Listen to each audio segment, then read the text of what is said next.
시청자 여러분 안녕하십니까? 헬로티비 뉴스입니다.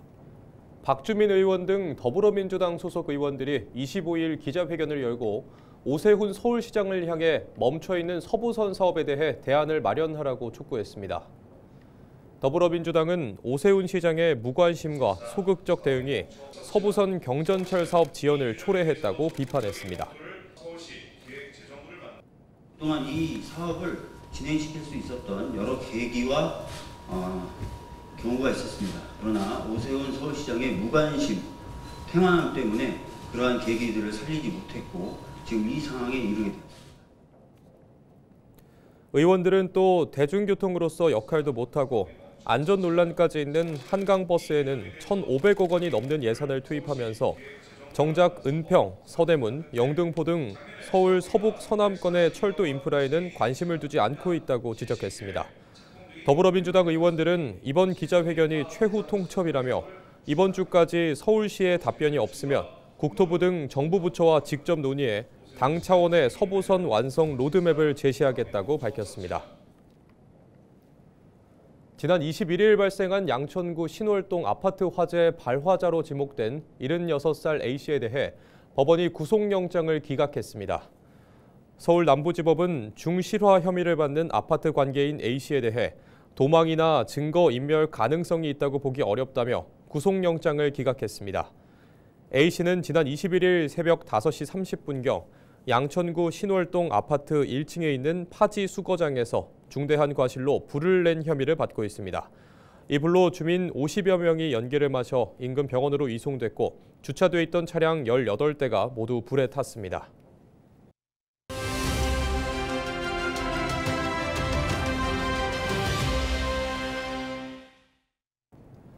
은평구는 아동 양육시설이나 공동생활과정 그리고 위탁과정 등에서 지내다 성인이 되고 나면 보호기간이 종료돼 홀로서기에 나서게 되는 자립준비 청년들이 복지 사각지대에 놓이지 않도록 지역 기반의 자립지원 거점 확보에 주력하고 있습니다.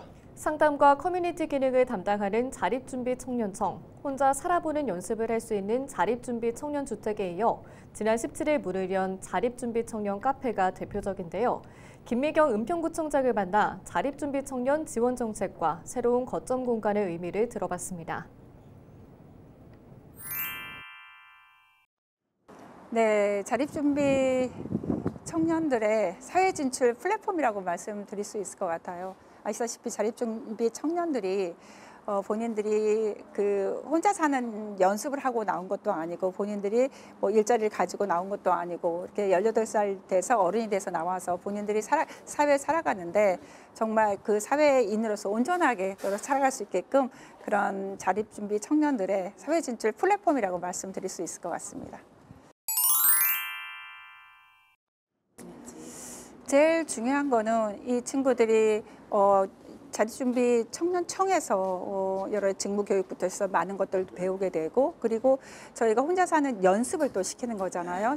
그 자립준비 청년 지원 주택에서 하고 그리고 또한 점프 스테이지라고 해서 어떻게 보면 자립준비 청년들이 금융권이라든가 본인들이 어떻게 앞으로 미래에 살아가야 될지 여러 가지 금융적인 지식이 그렇게 많지가 않아요. 물론 배우고는 나고 있지만 본인을 위한 맞춤형이 부족한 거죠. 그래서 맞춤형 우리 금융 컨설팅도 해주고 그리고 나서 이 자립준비 카페를 통해서 일자리로 연결될 수 있게끔 만들어주는 거죠. 그래서 이 패키지로 해서 우리 청년들이 직접적으로 정말 사회에 온전하게 진출할 수 있게끔 만드는 거기 때문에 굉장히 의미 있는 일이라고 생각하고 뭐 하나 빠뜨리면 안 되는 그런 상황인 것 같습니다.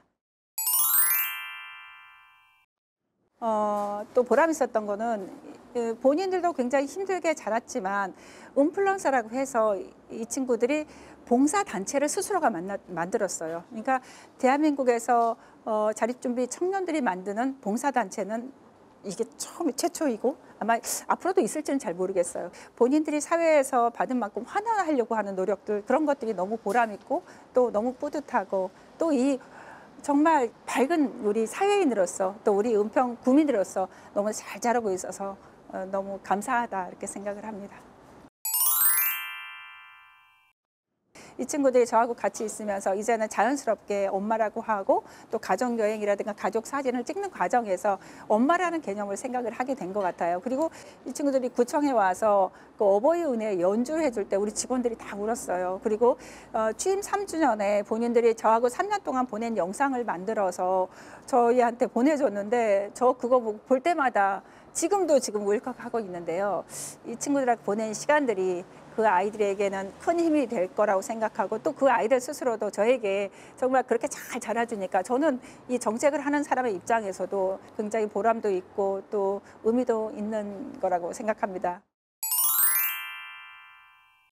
은평구에서 지금 한 5년 동안 180명이 넘는 아이들이 나왔는데 그중에 130명이 넘는 친구들이 다 은평에서 자리 잡고 살고 있어요. 그래서 이 친구들이 온전하게 정말 그 은평구민으로서 자리 잡는데 저희가 많은 역할을 하려고 하고 또 과정에서 본인들이 사회에서 이렇게 또 기회를 받은 만큼 또 본인들이 또 지역사회에 환원하는 것 이런 것들이 되는 그런 은평이 되고 싶은 마음입니다. 환자 감소 등으로 적자에 시달리는 서울시립병원의 운영 개선 방안 마련이 시급하다는 지적이 서울시 의회에서 제기됐습니다. 서울시의회 제333회 정례회 본회의 5분 발언에서 이병도 의원은 효과성 검증도 되지 않은 손목닥터 9988 사업 추진에 앞서 악화되고 있는 시립병원 운영 개선이 선행돼야 한다고 지적했습니다. 이 의원은 오세훈 시장이 약속한 공공재활병원 등 공공의료 확충 사업이 진척되지 않은 데다 내년도 서울시 공공의료와 예산이 올해보다 200억여 원 축소 편성된 것은 오 시장의 공공의료 확충 기조와도 맞지 않는다고 비판했습니다. 그러면서 지금과 같은 상황이 이어진다면 오 시장은 서울시 공공의료를 후퇴시킬 시작이라는 평가를 피하기 어려울 것이라며 시민의 건강을 지키는 공공의료 정책을 책임 있게 챙겨달라고 요구했습니다. 양천구가 겨울철 한파와 폭설 화재 등 각종 재난에 따른 피해를 막기 위해 종합대책을 마련했습니다. 양천구는 먼저 갑작스러운 한파에 대비해 45명으로 구성된 한파 종합지원 상황실을 설치하고 긴급 상황에 즉시 대응하기로 했습니다. 또 폭설 피해를 막기 위해 279대의 제설 장비와 1,573벽의 인력, 제설제 3,229톤을 확보했습니다. 화재 예방을 위해서는 전통시장과 다중이용시설, 건축공사장 등 화재 취약시설을 중심으로 소방점검을 진행합니다. 한국GM이 내년 2월 15일부터 직영정비소를 전면 폐쇄하겠다고 통보한 뒤 노조가 산업은행과 정부에 적극적인 개입을 요구하고 있습니다. 노조는 단순한 적자 구조 개선이 아니라 고용 안정과 지역 경제, 산업 생태계에 연쇄적인 피해를 일으킬 수 있는 문제라고 지적하고 있습니다. 이관성 기자가 보도합니다. 파렴치한 행태로 한국GM 직영정비소 매각을 반대하는 노조원들이 산업은행 앞에 모였습니다. 한국GM 2대 주주인 산업은행이 지난 7일 GM 본사의 직영정비소 폐쇄 통보 이후 아무런 입장을 보이지 않았기 때문입니다. 이번에 9곳의 직영정비 폐쇄를 막아내지 못한다면 다음은 어디겠습니까? 다음은 부평이 될지 창원이 될지. 노조는 GM의 직영정비소 폐쇄가 단순 서비스 축소가 아닌 제조와 판매, 부품 공급망 전체를 약화시키는 문제로 보고 있습니다. 하청과 부품사 노동자들의 실직이 증가하고 경쟁하는 다른 완성차 업체들까지 수익성 논리로 직영정비를 포기하게 만들 수 있다는 것입니다. 한국GM은 적자 구조 개선을 위한 효율화 조치일 뿐 철수 계획이 없고 협력센터를 통해 정비 서비스를 유지하겠다는 입장입니다. 직영정비소 직원들은 직무 전환과 인력 재배치로 고용 보장을 이어간다는 계획입니다. 노사 간 갈등에 철수설 관련 보도들이 다시 늘어나자 학계에서는 단정짓기보다 노사 협의가 우선이라는 시각입니다. 노사 간의 충분한 설득과 협력 업체들에 대한 이해가 떨어지는 상황이라면 향후 회사를 운영하고 생산 여러 가지 분야에서 마찰이 빚어질 게 뻔하거든요. 그럴 경우에는 상당히 효율성 면에서는 차질이 있을 수 있고 갈등이 깊어질 수 있기 때문에 충분한 대화를 통한 이해와 협조가 필요한 상황이라고 볼 수 있습니다.